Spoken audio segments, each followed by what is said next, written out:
Good evening. Welcome, everyone. For a while now, the topic of envy, the evil eye, and these kinds of things has been coming up a lot in sessions, and the questions we get on social media, and even among friends and people I meet.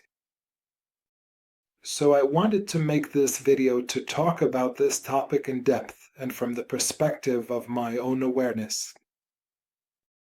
Now, first of all, most of us know that there are other worlds, or let's say there are things that are invisible, realms that we can't see, beyond what we perceive.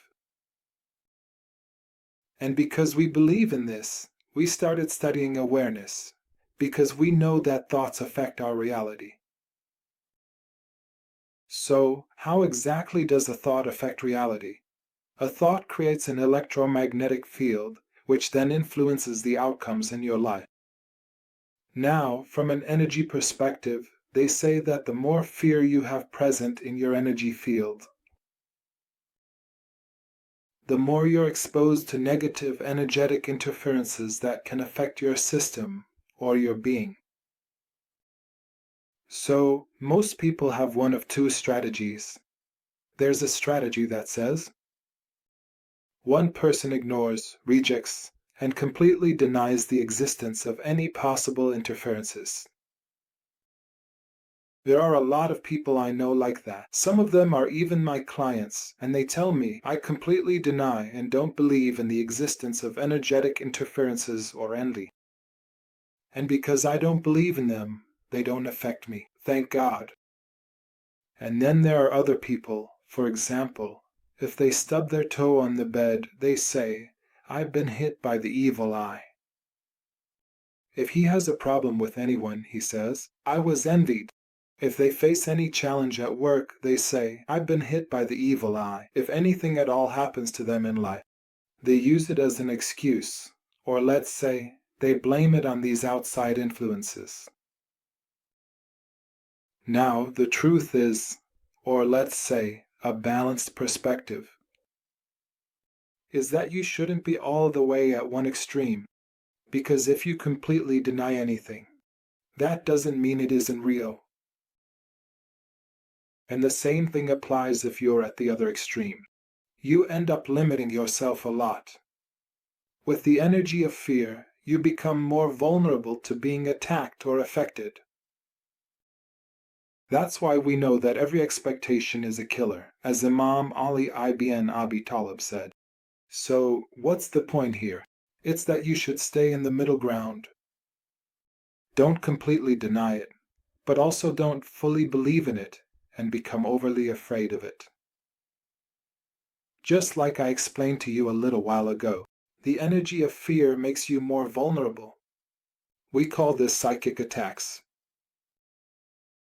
Okay, now there are some people who have certain philosophies, so they say, if I work on my energy, work on my awareness, and do my morning and evening prayers and affirmations, then this will prevent me from being affected or contaminated. This is true if your fear is at a minimum. No one has zero fear, but you need to control your fear and keep it very low. That way, you can truly have real faith in these things and practice them as you should. And again, I'm telling you, don't blame every problem or challenge you face in life. You say it happened because of energy attacks or because I was envied. At the same time, don't expose your energy too much to attack. That means don't show off everything in your life or put it all out there on social media.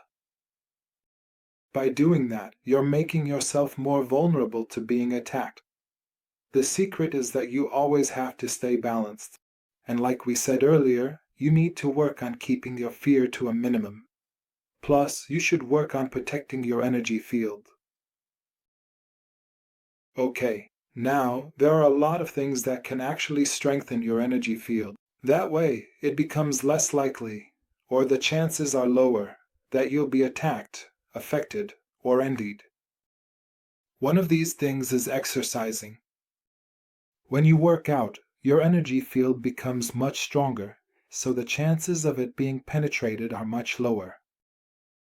Number 2 is practicing abdominal breathing, which makes your energy field really strong, so it becomes difficult for anything to break through. Number 3 is practicing mindfulness meditation. The more you live in the present moment, the stronger your state becomes, so it also becomes harder for anything to break through you. Another point after that. Let's say don't give your focus to the unseen worlds. Anything more than necessary. I know a lot of people who distract themselves too much by constantly checking if the planets have shifted, or always looking up their horoscope. So they're always afraid, and whenever any problem happens to them, they blame it on the planets. They use the planets as an excuse, saying their problem happened because of the planets. Another time, when he has a problem, he says it's because of negative energy. Sometimes when he faces issues, he blames it on the astrological period he's currently in, saying it's a problematic time for him. Other times, when he has problems, he says it's because someone gave him the evil eye. Whenever you put, let's say, the power and control over your reality into something you have no control over, something outside your control, then you're actually losing your energy. And when you think and believe this way, it becomes very easy for you to be influenced or manipulated. Now, from a slightly spiritual perspective, they say that energetic intrusions happen to test your faith and make you reconsider your spiritual beliefs about God. So the more you refine your spiritual thinking towards God and renew your faith in the right way, the stronger you become, and the less vulnerable you are to being influenced, even if you get attacked more.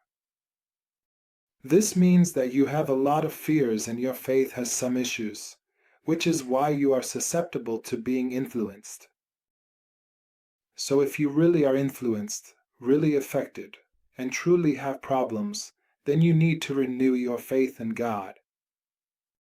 If God is your protector and you truly believe He protects you, then why would you get hurt? If God is kind, and He definitely is, and you believe in His kindness, then why would you get hurt? And so on, and so on, and so on. So there has to be real faith that God is looking out for you, protecting you, and taking care of you. The moment fear sets in, you temporarily break that belief, and that's when you become vulnerable to being affected. Especially when you spread your energy around and say, I was affected because of my zodiac sign, because of the name, because of this or that, because of this or that, because of this or that. So you scatter your energy, and it becomes hard for you to stay protected because your awareness is all over the place. That's why it's really important for you to study this matter very carefully. Now, there's one last point I'd like to tell you. There are actually practices and meditations, like breathing exercises. We mentioned that some meditations can really strengthen your energy field, and you have the ability to use them to push away fear energy and boost your own energy, so you become protected. So, if you renew your faith in the existence of the Lord of the worlds and His protection over you, it becomes extremely difficult for anything to break through your defenses. So if you're interested, leave me a comment and I can do a meditation session for you focused on getting rid of all intrusive energies, renewing your connection with the Lord of the worlds, and energetic protection. You can practice it, benefit from it, and notice that a lot of the mixed up feelings coming into your day aren't really yours. They don't belong to you. They're coming from outside.